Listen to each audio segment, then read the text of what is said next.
পার্কে ঘুরতে যায় ১৬ তরুণ তরুণী। পার্কের ভেতরেই রয়েছে রিসোর্ট। সেখানে তারা টাকা দিয়ে নেয় রুম ভাড়া, এরপর জড়িয়ে পড়ে অসামাজিক কর্মকাণ্ডে। তবে স্থানীয়রা বিষয়টি জানতে পেরে ওই পার্কে গিয়ে তরুণ তরুণীদের রুমের মধ্যে আটকে রাখে। পরে তাদের জেরা করলে বেরিয়ে আসে সব চাঞ্চল্যকর তথ্য। অনেক তরুণ তরুণী বলেন, আগেও তারা পার্কটিতে এসেছেন, টাকা দিয়ে রুম ভাড়া করে থেকেছেন। সেখানে থাকতে গেলে জাতীয় পরিচয়পত্র লাগে, তবে অধিকাংশ তরুণীর ভুল নাম দিয়ে রুম ভাড়া নেওয়া হয়। তারা তো ভাই পারমিশন দিছিলেন, আইডি কার্ড লাগবো, তা লাগবো। তাই নাম মেন সুমাইয়া সাদিয়া লেখাইছে। এ ঘটনায় এলাকাবাসী বলেন, পার্কটি শুরুর পর কয়েক বছর ভালো ছিল। স্যান্ডেলিনা সো, রূপচর্চায় আভিজাত্য। গেল কয়েক বছর ধরে পার্কটিতে অসামাজিক কাজ হচ্ছে বলে শুনলেও তারা কখনো প্রমাণ পাননি। এবার হাতে নাতে প্রমাণ পেয়েছে তারা। বিষয়টি নিয়ে তারা ক্ষিপ্ত। ও ভাই, দোয়ার না করলে ম্যাজিস্ট্রেট আইব, সেনাবাহিনী আইব, পুলিশ আইব, আপনারা কথা বলবা।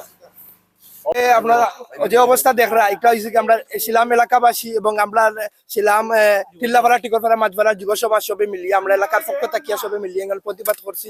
প্রতিবাদ করলাম যে আমরা এখানে খারাপ উন্নতি কাজ বন্ধ হয়ে যেত, টোটালি বন্ধ হয়ে যেত। আর যে আরো তোমার যে বা যারা এখানে দেখতে আসলে এরা সব তারা মনোজ্ঞা খবর পাইয়া তারা বাকি গেছে। যাও এইবার হইছে, আমরা ইয়া ডাইরেক্ট হাতে নাতে পাইছি, প্রমাণ আছে, আমরা দিতাম পারবো। তারা পার্কর নামে পতিতালয় বানাইছে, সারা শিলামর বদনাম, আমরার বদনাম।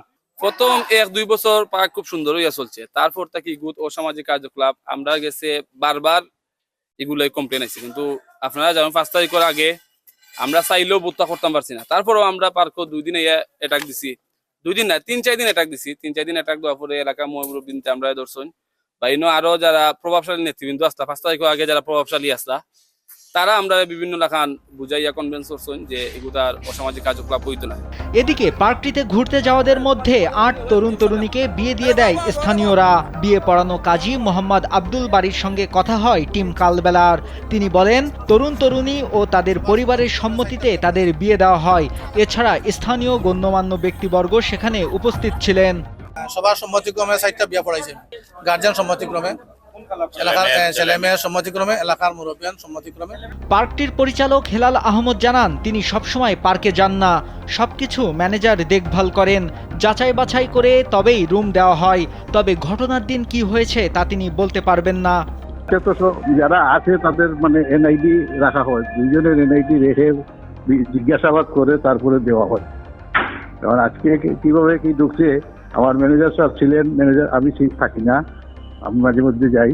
ম্যানেজার সাহেব ছিলেন, ম্যানেজার সাহেব এখন অসুস্থ, ওনার কাছ থেকে আর খবর পাই নাই।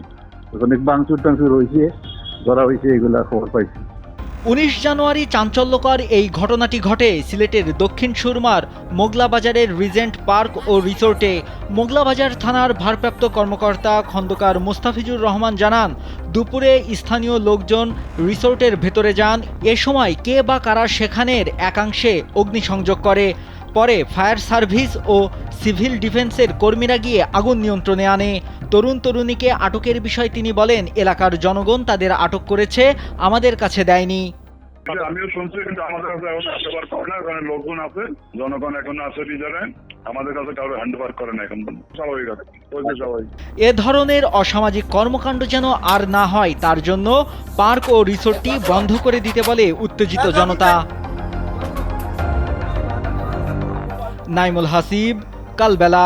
দোয়ার না করলে ম্যাজিস্ট্রেট আইব, সেনাবাহিনী আইব, পুলিশ আইব, আপনারা কথা বলবা।